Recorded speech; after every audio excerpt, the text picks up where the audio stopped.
একজন শিক্ষামন্ত্রী আমরা পেয়েছি, স্ট্যান্ডবাজিতে উস্তাদ এবং টেন্ডারবাজিতে উস্তাদ। শিক্ষামন্ত্রী, আপনি যাদেরকে ফার্মের মুরগি বলছেন, এই ফার্মের মুরগিরা রাস্তায় এসেছে বলে আজকে শিক্ষামন্ত্রী হয়েছেন। ফার্মের মুরগিরা রাস্তায় নেমে এসেছে বলেই শিলং থেকে এসে সংবিধান বিশেষজ্ঞ হয়েছে।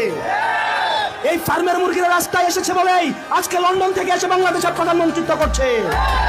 মাননীয় শিক্ষামন্ত্রী সব জায়গায় গিয়ে বলে নকল আর চলবে না।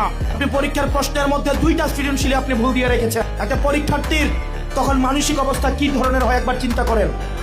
সে যখন দেখে প্রশ্নপত্রে ভুল, সে যখন নিজে চেষ্টা করে পরীক্ষায় উত্তর মিলানো, পরীক্ষা দিয়ে এসে হয়তো বুঝতে পারে প্রশ্নপত্রে ভুল, সে যখন উত্তর মিলাতে পারে না, তখন পরীক্ষার মধ্যে কি ধরনের মানসিক অবস্থা তৈরি হয় একবার চিন্তা করেন। কারণ আপনাদের সন্তানরা দেশে পড়াশোনা করে না, আপনাদের সন্তানরে আপনারা বিদেশে রেখে পড়াশোনা করান। পরের সন্তানদেরকে রাস্তায় রেখে রাজনীতি করাবেন, পরের সন্তানের ভবিষ্যৎকে নষ্ট করবেন, পরের সন্তানদেরকে নিয়ে এক্সপেরিমেন্ট করবেন।